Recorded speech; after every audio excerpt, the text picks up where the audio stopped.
অনুষ্ঠান বাড়িত কাম লাগলি পরে আর কাম ফুরি বিড়ি চায় না, মনে হয় কি চারদিক খালি কাম আর কাম, কামের ঠেলায় চারদিক আর সহি দেওয়া যায় না। যাই হোক, আজকে আমার বাড়িতে অনুষ্ঠান লাগাইছে, আমি কিন্তু সাজবির বসে গেছি, থুকু আমি সাজবির বসে যাই নাই। এই যে প্লেট মেলেট সাজাবির বসে গেছে, আমি সব প্লেট গুলি কিন্তু নিজের হাতেই সাজালাম। কেবা কেবা হইলে অবশ্যই কমেন্ট করে জানাবেন। এদিক কিন্তু খালি প্লেট সাজাই নাই, চারদিক খালি ভরপুর খালি কাম আর কাম। কামের ঠেলায় কইলাম না, প্রথমে আপনারা কইছি কামের ঠেলায় চারদিক আমি সহি দেখতেছিলাম না। তারপরে যে এদিক মঞ্চ টন সাজাছিলি ছোট বাইরা আর কি দেবরা, তারপরে যে ক্ষীরের প্লেট মেলেট সব রেডিমেডি করে দিলাম। এদিক কিন্তু কেকও আনা হয়েছিল।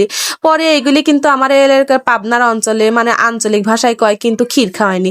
যাই ক্ষীর মির খাওয়া আসার এদিকে আমার সাওয়াল কিন্তু আমান সামান একটা জুব্বা পড়েছে।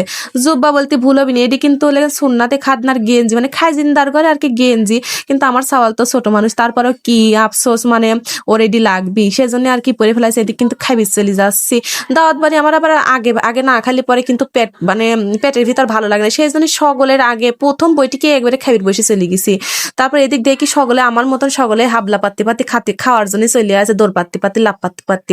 যাই হোক, ওরা চলে আসে, আমি আর যাবো না, সেই জন্য আগে ভাগে খাওয়ার জন্য রেডি হয়ে গেছি। এদিক পোলো আলি লিচ্ছি, ডাল লিচ্ছি, সেই বসাইছি। আমার মতো কিরা কিরা এত খাদক আছেন কোন, তো আমার তো দাওয়াত বাড়ি হলে আজকে সকালে তেন খাই নাই। এদিক কিন্তু ডিম কিন্তু আসার মারতেছিলাম যে ডিম দিলিকে আমাকে, এটা দিলিকে আর দুটি দিই পারলি না। যাই গোস্ত মুস্ত খাইছিলাম, সেইভাবে খাইছিলাম। কিরা কিরা এবার দাওয়াত বাড়ি খানা বসে কমেন্ট করে জানাবেন। লাস্ট পর্যায়ে দইও খাই নিলাম।